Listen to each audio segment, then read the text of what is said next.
Hi guys, and welcome back to the channel. My name is Elizabeth and I'm here to share information, tips, and ideas on how to live a better life. So today we're going to be talking about how to create a budget and why it's important to understand your finances and to have a budget in place.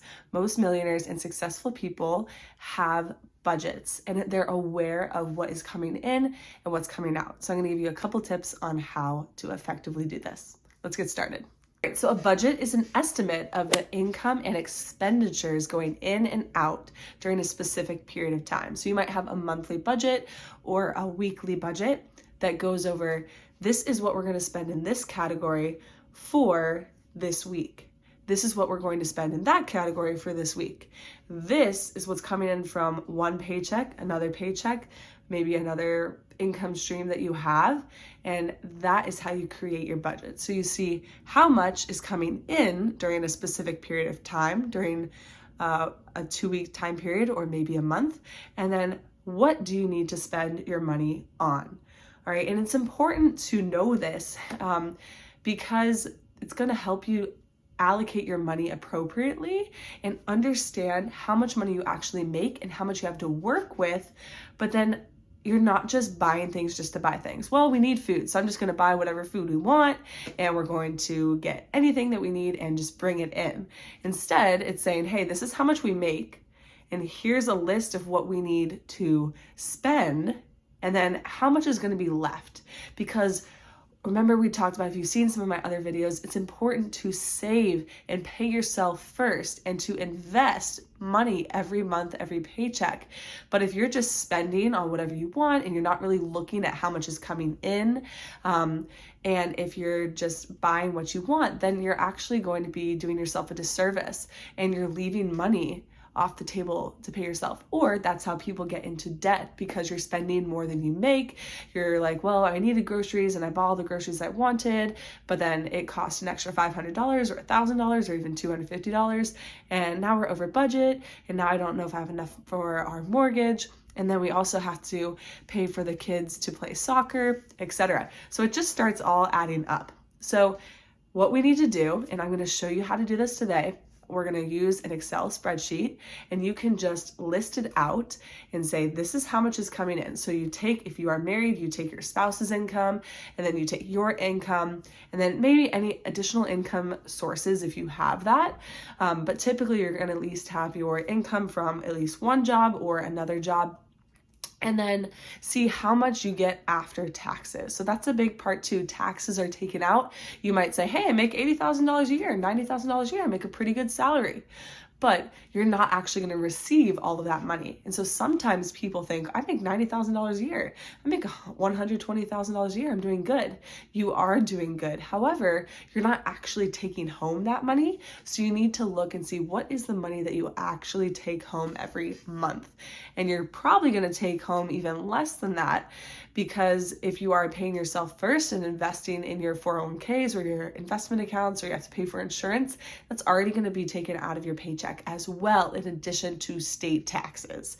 So look at what your income is, what your gross income that comes in. All right, so let's go ahead and take a look at a spreadsheet. I'm going to go ahead and show you how you can potentially set this up and how you can list out your expenses like gas or food or things that might come up. Let's do it. All right, so we are going to create a budget. So one thing you can do is use an Excel spreadsheet or Google Sheets. I love to do this. All you need to do is put out your info. So I have Elizabeth's info, that is mine.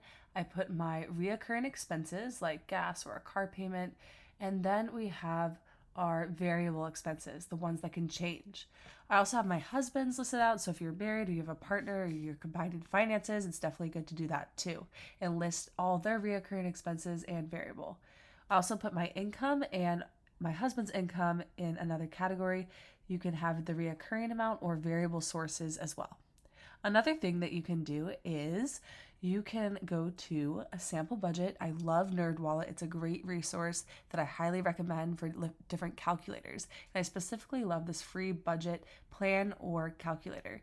So all you need to do is create a plan that works for you. You could use a spreadsheet, but you could also just input it here. It asks a couple of questions and you check all that apply if you're a college student, if you're a parent, etc.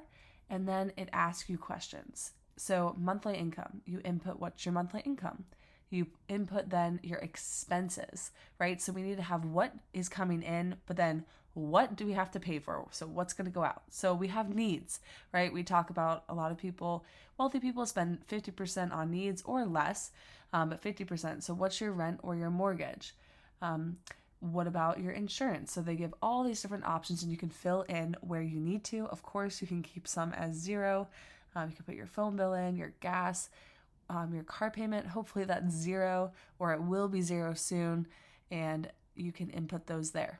You can also input your wants after you see total spent on the necessities. It puts out your totals, which is why I love this.